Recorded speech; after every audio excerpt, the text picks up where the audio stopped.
ಗುರುಜಿ ಅದೇ ರೀತಿಯಾಗಿ ಪಿತೃಶಾಪದಿಂದ ಮನೆಯಲ್ಲಿ ಯಾವ ರೀತಿಯಾಗಿ ತೊಂದರೆ ಆಗುತ್ತೆ ಗುರುಜಿ, ಇದ್ರ ಬಗ್ಗೆ ತಿಳಿಸ್ಕೊಡಿ.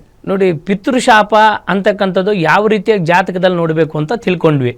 ಆ ಪಿತೃಶಾಪದ ಪರಿಹಾರ ಏನೇನಾಗುತ್ತೆ ಅಂತ ಇಷ್ಟೊತ್ತು ಹೇಳ್ತಾ ಇದ್ದೀನಿ, ಅದ್ರ ಜೊತೆಗೂ ಹೇಳ್ತೀನಿ. ನೋಡಿ, ಋಣ ಅಂತಂದರೆ ಸಾಲ. ಯಾರಿಗೆ ಮನೆಯಲ್ಲಿ ಪಿತೃಶಾಪ ಇರುತ್ತೋ ಆ ಪಿತೃಶಾಪ ಹೇಗೆ ಬರುತ್ತೆ ಅಂತಕ್ಕಂಥ ಮೊದಲು ತಿಳ್ಕೋಬೇಕು. ಪಿತೃಶಾಪ ಅಂದರೆ ನೋಡಿ, ಯಾರು ಬದುಕಿದ್ದಾಗ ತಂದೆ ತಾಯಿಗಳೆಲ್ಲ ನೋಡ್ಕೊಳ್ಳಲ್ವೋ, ಮನಸ್ಸಿಗೆ ನೋವನ್ನುಂಟು ಮಾಡ್ತಾರೋ.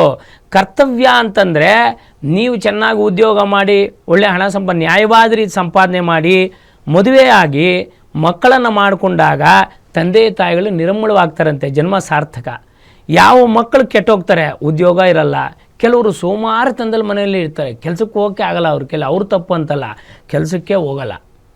ನಂತರ ತಂದೆ ತಾಯಿಗಳು ಹೋದ ಮೇಲೆ ಅವ್ರ ಕಾರ್ಯಗಳಲ್ಲಿ ಯಾರು ಮಾಡಲ್ಲ, ಅವರಿಗೆ ಪಿತೃಶಾಪ ಉಂಟಾಗತ್ತೆ, ಅದು ಪ್ರೇತವಾಗತ್ತೆ. ಗುರುಜಿ, ಇದ್ರ ಬಗ್ಗೆ ಮತ್ತಷ್ಟು ಮಾತನಾಡೋಣ. ಒಬ್ರು ಕಾಲರ್ ಕೂಡ ರೆಡಿ ಇದ್ದಾರೆ. ಹಲೋ ಹಲೋ, ನಿಮ್ಮ ಹೆಸರು? ಹಲೋ, ಕೇಳಿಸ್ತಾ ಇದೆಯಾ ಧ್ವನಿ? ಎಲ್ಲಿಂದ ಕರೆ ಮಾಡ್ತಾ ಇರೋದು? ಜೋರಾಗಿ ಮಾತನಾಡಿ, ನಿಮ್ ಧ್ವನಿ ಕೇಳಿಸ್ತಾ ಇಲ್ಲ ಕರೆಕ್ಟ್ ಆಗಿ. ನಿಮ್ಮ ಹೆಸರು? ಗುರುಜಿ ಇದ್ದಾರೆ, ಮಾತನಾಡಿ, ನಿಮ್ಮ ಪ್ರಶ್ನೆ ಕೇಳಿ. ಹಲೋ ಹಲೋ ಅಮ್ಮ, ಸ್ವಲ್ಪ ಜೋರಾಗಿ ಮಾತಾಡಿ ತಾಯಿ. ಹಲೋ, ಜೋರಾಗಿ ಮಾತಾಡಿ ಅಮ್ಮ. ಹಲೋ ಹೇಳಿಮ್ಮ.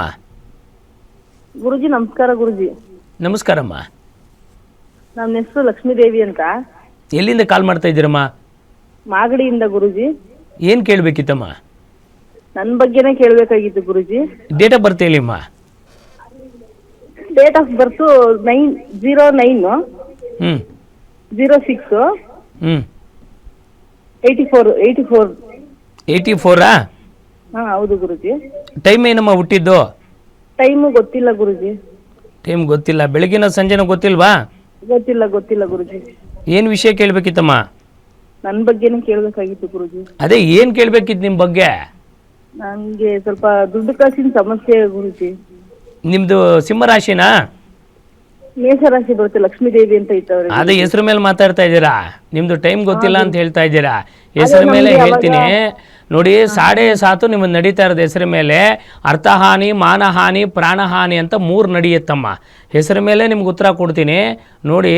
ಈ ಅರ್ಥಹಾನಿ ಅಂದರೆ ಆ 7.5 ಬಂದಾಗ ಮೊದಲ 2.5 ವರ್ಷ ಯಾರಿಗೋ ಜಾಮೀನಾಗಿ ದುಡ್ಡು ಕೊಡಿಸೋದು, ಇಲ್ಲ ನೀವೇ ಮೇಲೆ ಬಿದ್ದೋಗಿ ಯಾರಿಗಾದ್ರೂ ಸಹಾಯ ಮಾಡ್ತೀನಿ ಅಂತ ದುಡ್ಡು ಕೊಡೋದು. ಆಮೇಲೆ ಇಲ್ಲದೇ ಇರೋ ವ್ಯವಹಾರಗಳು ಮಾಡೋಕ್ಕೆ ಹೋಗಿ ಬಿಸ್ನೆಸ್ ಮಾಡ್ತೀನಿ, ಪಾರ್ಟ್ನರ್ಶಿಪ್ಪಲ್ಲಿ ಮಾಡ್ತೀನಿ ಅಂತ ದುಡ್ಡು ಹಾಕ್ಬಿಟ್ಟು ಆ ದುಡ್ಡು ವಾಪಸ್ ಬರಲ್ಲ. 7.5 ಮೊದಲ 2 ವರ್ಷ ಅರ್ಥಹಾನಿ ಅಂತ ಹೇಳ್ತಾನೆ.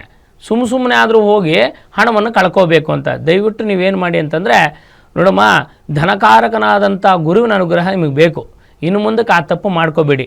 ನೀವು ಅರಳಿ ವೃಕ್ಷಕ್ಕೆ ಅಂದರೆ ಅರಳಿ ಮರಕ್ಕೆ ಅದರಲ್ಲಿ ಜ್ಯೇಷ್ಠಾಲಕ್ಷ್ಮಿ ಅಂತ ಇರ್ತಾಳೆ. ಜೊತೆಗೆ ಅರಳಿ ವೃಕ್ಷ ಬೃಹಸ್ಪತಿಗೆ ಸಂಬಂಧಪಟ್ಟಿದ್ದು.